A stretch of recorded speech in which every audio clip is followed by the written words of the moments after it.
Assalamu alaikum. My brothers and sisters, everyone wants to know how much money someone else has or others have.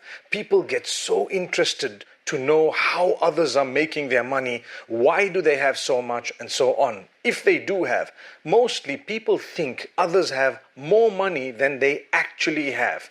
But anyway, what is of greater interest is people want the money for themselves. Now, what is all this about money? Allah Almighty says that certain things have been beautified for man as a test. So money is one of them, wealth, where no matter how much humankind has, humankind would always want to have more.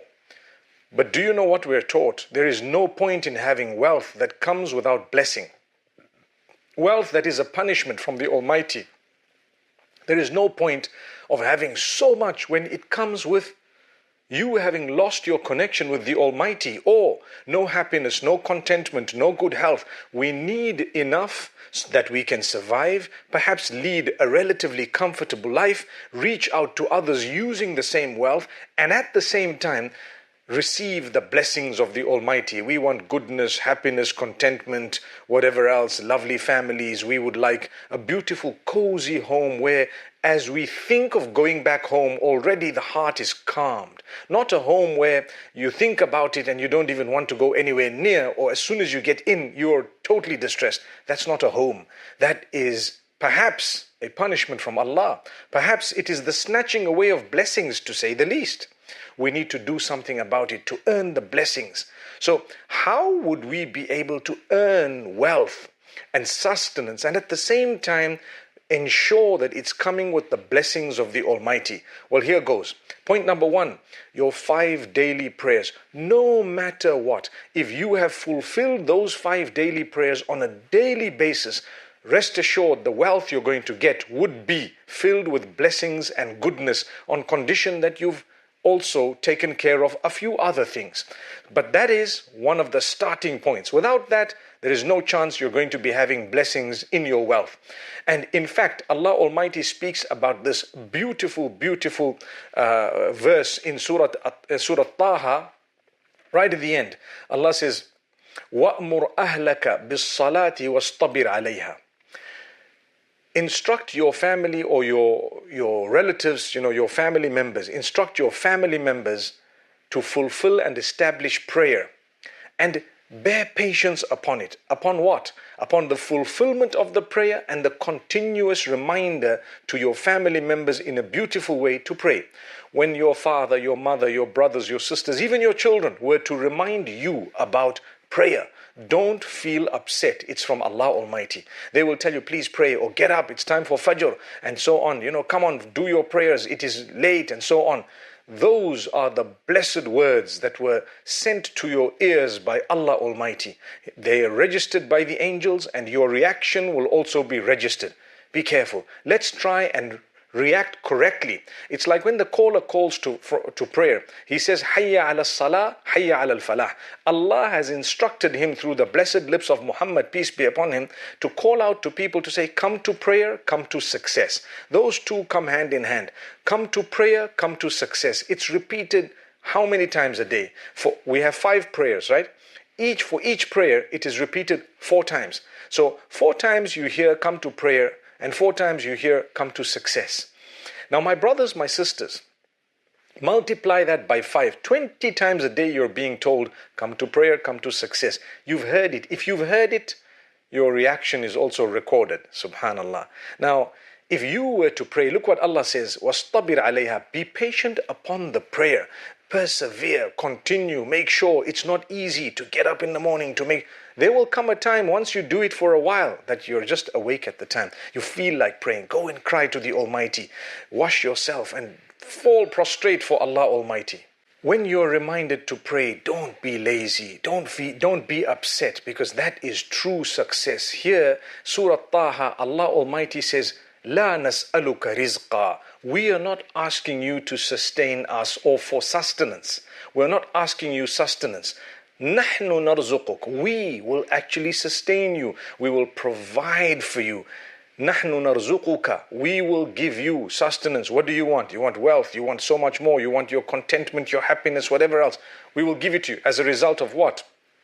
As a result of you bearing patience upon prayer and instructing your family to pray.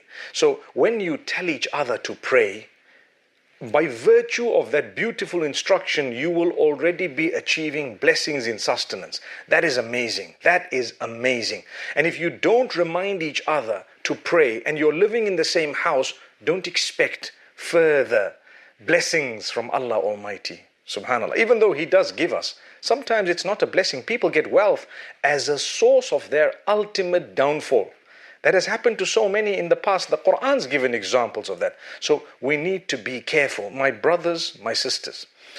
That is point number one, prayer, 5 times a day. The second thing you need if you would like to achieve lots in terms of sustenance and blessings and lots of contentment and goodness and happiness and even multiplication in wealth, you must ensure that you seek the forgiveness of Allah on a daily basis. In Surah Nuh, He tells his people, the Prophet Noah, may peace be upon him, "Istaghfiru rabbakum innahu kana ghaffara." Seek the forgiveness of your Lord. Indeed, He is most forgiving, oft forgiving. Yursilis samaa alaykum midrara. He will send beneficial rain from the heavens, meaning from the skies, upon you, beneficial rain. وَيُمْدِدْكُمْ بِأَمْوَالٍ وَبَنِينَ. He will grant you, subhanallah, lots of wealth as a result of what? Seeking forgiveness. Getting onto the same page as He who made you. So seeking forgiveness, He will grant you lots of wealth and lots of children, offspring, blessings.